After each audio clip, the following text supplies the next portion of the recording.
अस्सलाम वालेकुम everyone, welcome back to my YouTube channel lifestyle by Amna. उम्मीद करती हूँ आप सब ठीक ठाक होंगे। अल्लाह ताला आपको अपने हिफ्ज़ और ईमान में रखे, आमीन सुम्मा आमीन। आज मैं इस वीडियो में आपके साथ शेयर करूँगी कि मैं रोज़ाना किस तरह अफ्तारी के टेबल पर मैक्सिमम चीज़ें बनाती हूँ, मैक्सिमम बजट में, जो कि खाई भी जाती हैं और टेस्टी भी बहुत होती हैं। क्योंकि जब हम परदेश रह रहे होते हैं तो हमें हर चीज़ का एक बजट बनाना पड़ता है और हर चीज़ को हम लोग को उसी बजट पर मैनेज करना होता है। तो मेरी कोशिश थी कि मैं रमज़ान में डिफरेंट चीज़ें बनाऊँगी, मैक्सिमम अच्छी और मज़ेदार किस्म की चीज़ें बनाऊँगी और इना बजट ही मैं उस चीज़ को लेकर चलूँगी। मैं सबसे पहले प्रिपरेशन दिखा रही हूँ। मैंने सैंडविचेस बनाने थे, उसकी चीज़ें रखी। तो यहाँ पे मैंने पकोड़े बनाने हैं। इसमें ये जो आपको ग्रीन ग्रीन नज़र आ रहा है, ये धनिया नहीं है, ये मेथी है। मेथी मैंने काटी थी और उसकी जो डंडियाँ होती हैं वो खाने में खाई नहीं जाती, तो वो इस तरह पकौड़ों में खाई जाती है। साथ में मैंने टमाटर, नींबू, खीरा वगैरह रखा हुआ था क्योंकि मुझे काफ़ी चीज़ों में इसकी ज़रूरत पड़ी थी। और ये भल्ले मैंने खुद बनाए थे, इसकी रेसिपी मैंने नहीं डाली, लेकिन जब नेक्स्ट टाइम बनाऊंगी तो ज़रूर डालूंगी। तो ये बहुत ही टेस्टी बने थे। इसको भी मैंने भिगो के साइड पे रख दिया था।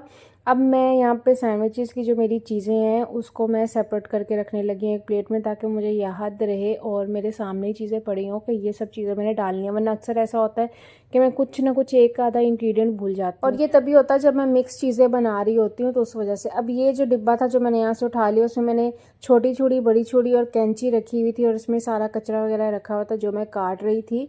तो इसलिए मैंने अपने सामने ही रखा हुआ था ताकि बार बार मुझे ढूंढना ना पड़े कैंची कहाँ चलेगी, छुरी कहाँ चलेगी।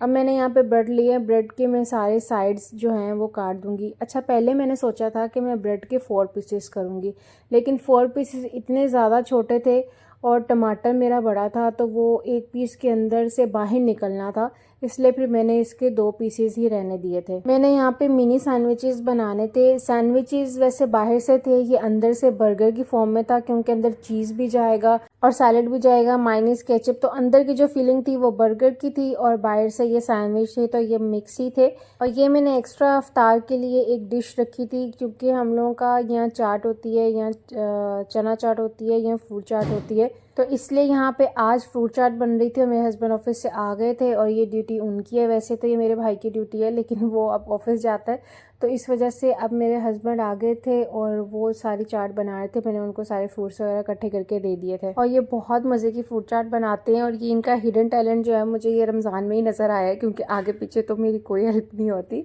लेकिन हेल्प ना करने के पीछे भी एक बहुत बड़ी वजह मैं ही हूँ, क्योंकि मैं ही नहीं चाहती कि मेरी हेल्प करें।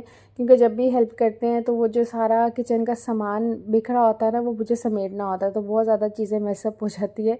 इसलिए जितनी हेल्प मुझे चाहिए बस उतनी रमज़ान में मेरे लिए बहुत है। लेकिन मैं ये तमाम मर्द हज़रात से कहना चाहती हूँ, अगर तो वो घर पे खाना खाना चाहते हैं कि हमें घर का खाना मिले, तो औरत की मदद भी करनी चाहिए, उसके काम में हाथ भी बटाना चाहिए।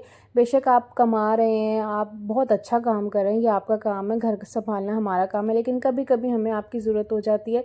एटलीस्ट मदद की नहीं तो एक अच्छी ज़ुबान की ज़रूरत हो जाती है कि थैंक यू सो मच, तुमने इतना अच्छा बनाया, इतना अच्छा खिलाया। क्योंकि मैंने अपने घर में देखा, मेरे वालिद भी मेरी अम्मी की बहुत मदद करते हैं। वो भी किचन में उनके लिए कभी कभी नाश्ता भी बना देते हैं, तो दैट इज़ वेरी गुड। ये अल्लाह ताला को बहुत पसंद है कि मियाँ बीवी के बीच में ऐसी मोहब्बत हो, ऐसा एहसास वाला जो है जज्बा एक दूसरे के लिए वो रखते हो। तो यहाँ पे ये जो मैंने प्याज और टमाटर और मिर्चें इस तरह से काट रही हूँ, ये मैं दही बड़े में डालने के लिए काट रही हूँ। कुछ लोग दही बड़ों में प्याज टमाटर कुछ भी नहीं डालते, जस्ट दही डालते हैं और उसका सारा वो मिक्सचर बनाते हैं।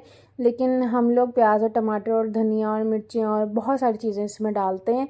अब यहाँ पे क्या हुआ है कि जब मैंने दही मंगवाया हुआ था, इस टाइम पे मेरे पास दही नहीं था भी, लेकिन बहुत कम था, इतना ज़्यादा नहीं था कि ये इस पर पूरा आ जाता। तो मैंने ग्रोसरी से दही मंगवाया हुआ था।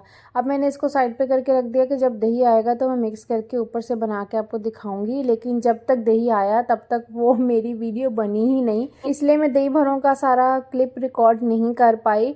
लेकिन सिंपली उसमें दही डालना है और ऊपर इमली और थोड़ी सी चटनी और थोड़ा सा चाट मसाला और थोड़ा सा अनार डाला था मैंने, हाँ अनार ही डाला था। अच्छा, मेरे हस्बैंड ने यहाँ पे फ्रूट चाट तैयार कर दिया, तो मैंने कहा कि एक और डिश तैयार कर लेते हैं। मैं तरबूज लाई हुई, तो तरबूज भी काट के रख लेते हैं। तो फिर मैंने इसको ट्रायंगल की फॉर्म में काट लिया। वैसे तो किसी भी तरह तरबूज खाया जा सकता है, लेकिन इस तरह बड़ा प्यारा क्यूट सा लगता है पड़ा हुआ।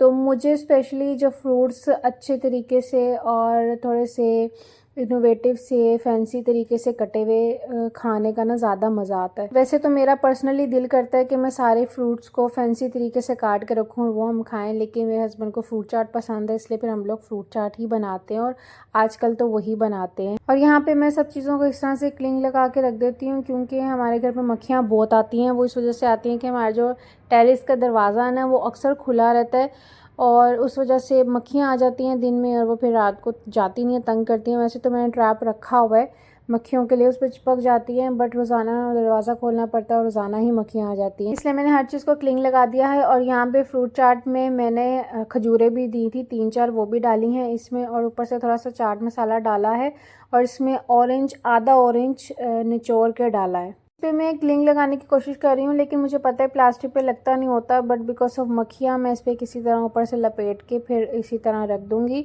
उसके बाद फिर आती है बारी सैंडविचेस की मेरी सारी चीज़ें तैयार करके रखी हुई हैं, ये जस्ट इसमें लगाना है और बनाना है। तो ये जो ब्रेड है ये मिल्क ब्रेड है, दूसरी ब्रेड मुझे ब्राउन ब्रेड का तो मैं कह रही थी मुझे मिल जाए, लेकिन ग्रोसरी वाले के पास वो नहीं थी, इसलिए मैंने मिल्क ब्रेड पे ही बना लिया। मिल्क ब्रेड बनाने का ये फ़ायदा हुआ थोड़ा सा कि ईसा ने भी टेस्ट कर लिया, बस खाया नहीं लेकिन उसने टेस्ट कर लिया। अब यहाँ पे जो अंदर मैं डालने लगी हूँ फिलिंग, वो चिकन चीज़ बॉल जो मैंने बनाए थे उसको मैंने पीस दिया था फ्राई करके, और वो भी मैं इसमें डालने लगी हूँ, क्योंकि इस तरह से चिकन चीज़ बॉल कोई खा ही नहीं रहा, तो मैंने कहा चलो मैं इस पर सैंडविचेस बना के उनको देती हूँ। तो यहाँ पे मैंने पहले मायोनीज डाली है, फिर केचप डाली है, उसके बाद फिर मैंने खीरा डाला है। अच्छा, यहाँ पे मैंने एक मिस्टेक की है जो कि करते करते मुझे बाद में नज़र आई थी, आप लोगों ने मुझे ज़रूर बताना है कि वो क्या है। फिर मैं देखूंगी कि आप लोगों को पता चला है या नहीं चला। खैर, उसके बाद मैंने ये चिकन चीज़ बॉल जो थे डाले और फिर मैंने ऊपर टमाटर डाला और फिर मैंने ऊपर चीज़ डाल दी। अब यहीं पे मैंने एक मिस्टेक की और आपने मुझे बताना है कि मैंने क्या मिस्टेक की है। और फिर ऊपर से मैंने टूथपिक डाली है ताकि ये बीच में से बिल्कुल सही रहें, स्टिल रहें, और वैसे भी अगर ना भी स्टिल रहें तो ऐसे ऊपर ऐसा फैशन डाल देते हैं। और ऊपर मैंने अंगूर डाला क्योंकि ऑलिव इस टाइम अवेलेबल नहीं था, तो अंगूर ही चिपका दिया मैंने ऊपर। तो ऐसे मेरे सैंडविचेस तैयार हो गए। ये सैंडविचेस बहुत मज़े के बने थे, नो डाउट। और इसके बाद फिर ईसा को भी सैंडविच चाहिए था, और ईसा के लिए ये मेरे पास चिकन पैटिस है, ईसा यही वाला खाता है। और ये लमीन का चिकन पैटिस है, बच्चों को बहुत पसंद आता है। अच्छा, उसके साथ ही मैंने पकौड़ों का यहाँ पे मिक्सचर बनाना शुरू कर दिया। अब मेरे पास एक प्याज था छोटा, एक आलू था, और साथ ही मैंने मेथी डाली थी थोड़ी सी, उस लिहाज से मैंने 3 चम्मच बेसन डाला है। इसमें चिली फ्लेक्स डाले हैं, नमक डाला है, लाल मिर्च डाली है, हल्दी डाली है, और इसके बाद मैंने ज़ीरा पाउडर और धनिया पाउडर डाला है। उसके साथ ही मैंने यहाँ पे चाट मसाला डाला है। जब पकौड़ों के अंदर चाट मसाला नहीं होता ना तो फिर वो पकौड़ों वाला टेस्ट आता ही नहीं है। और यहाँ पे थोड़ा थोड़ा बिल्कुल माइनर सा पानी डाल के इसको हमें मिक्स कर देना है।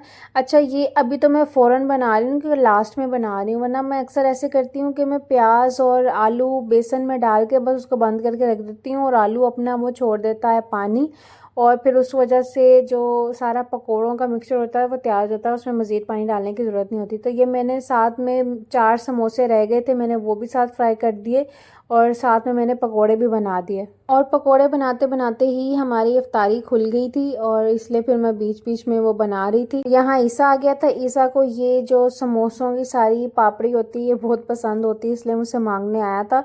उसके साथ ही मैंने यहाँ पे रूह अफ़ज़ा का शरबत बनाया था, और यहाँ पे सब चीज़ें मेरी तैयार थी और साथ साथ रोज़ा सब खोल रहे थे। अल्हम्दुलिल्लाह माशाल्लाह हर चीज़ मैंने मैनेज की है। ऐसे रोज़ाना मेरी इफ्तारी में रोज़ाना डिफरेंट चीज़ बनती है और अल्हम्दुलिल्लाह सब चीज़ें खाई जाती हैं। ओवर खाने से और खाना ज़ाया करने से बेहतर है कि आप मैक्सिमम चीज़ें बनाएं और अच्छी बनाएं, और इफ्तारी के बाद चाय मेरे लिए बहुत ज़रूरी होती है। तो ये थी मेरी आज की वीडियो। आई होप आपको मेरी वीडियो और बातें पसंद आई होंगी। कि पसंद आई तो इस वीडियो को जल्दी से लाइक कर दें। अगर आप सब्सक्राइबर नहीं है तो प्लीज़ मेरी चैनल को सब्सक्राइब कर दें, और अगर आप हैं देन आपका बहुत बहुत शुक्रिया। अपना और अपने घर वालों का बहुत ज़्यादा ख्याल रखें, और अपनी दुआओं में मेरा नाम और मुझे भी शामिल कीजिएगा। अल्लाह हाफिज़, रब रखा।